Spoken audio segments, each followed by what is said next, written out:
Like that music? Welcome back to Bay Sunday, and we're going to continue our musical theme with our next guest. He's a local musician who recently released his debut album titled On It, and that was track one. Chris Grady, welcome. Oh, I'm thank glad you so to much. have you here. It's my pleasure to be here. New CD, debut CD, On It. Yes. Tell us about it.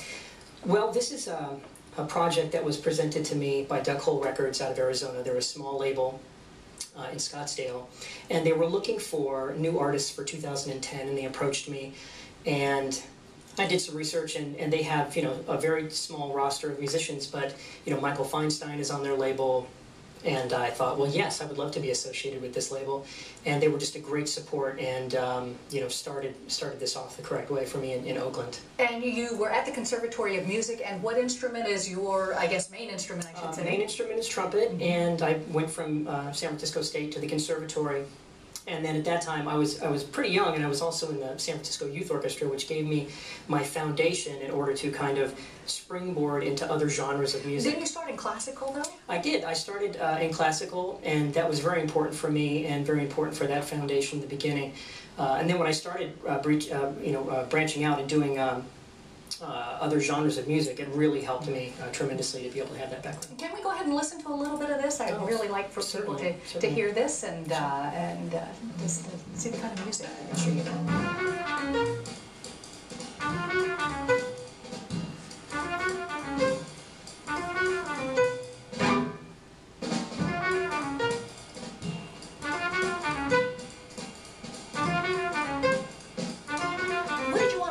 When you were creating this album?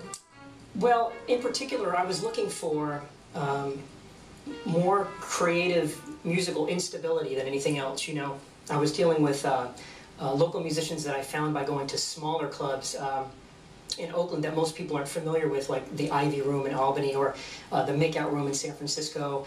And I'm running into these musicians that were just so diverse in their playing styles, and I started to pick them out. I'm like, if I was going to do a CD, boy, I would love to have these musicians. And I just started to collect this little tiny dream team of players that I wanted. I was able to get them, and they were able to bring this really unique, again, that kind of creative instability when you go into a studio. And I had not played with these members before, and I played with them separately, but never at the same time. So what kind of sound are we hearing?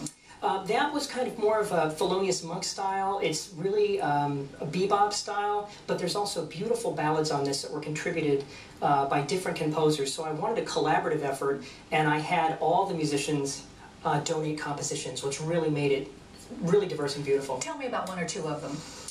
Well, let's see. There was a particular tune entitled Blues for Wayne, which was written by Michelle Alexander.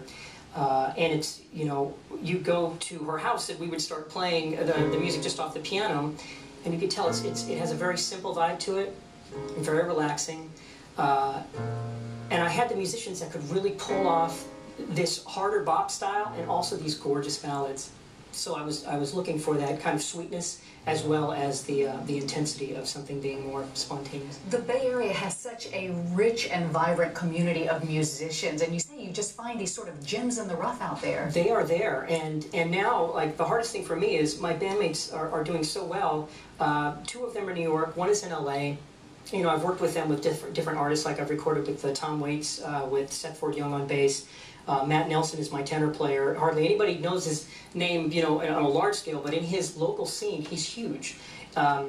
Also Gene Baker on piano and organ, Sam Ospavat on drums. These are just really, around town, these are the cream of the crop, and I was so lucky to just grab them and have them for this one moment. But you talk about this, all of these people so talented. You all have your day jobs, don't you? We have our day jobs. Well, some of them are just doing music, but a few of us, you know, we have, like Michelle Alexander is over at Pandora doing great work there. And I work for a psychology and self-help publication company called New Harbinger Publications during the day. But they're fantastic. If I have, like, a month ago I was in Tbilisi playing for the International Film Festival in the Republic of Georgia, and I say to my employer, I have to go, you know, to Tbilisi for 2 weeks. I don't have much vacation time left. They're like, go! So they're supporting me in this, and it's really rare in this climate to have that kind of support from an employer. And so where can people find your album?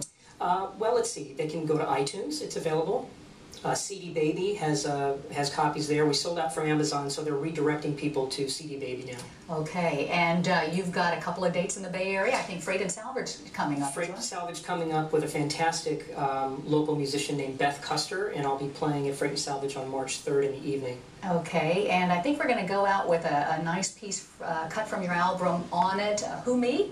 Yes. Who Me? Yes. Chris Grady, thank you so much, and want to let you know for more information about Chris and his new album, On It, you can log on to duckholerecords.com. And stay tuned. Back with more Bay Sunday after this.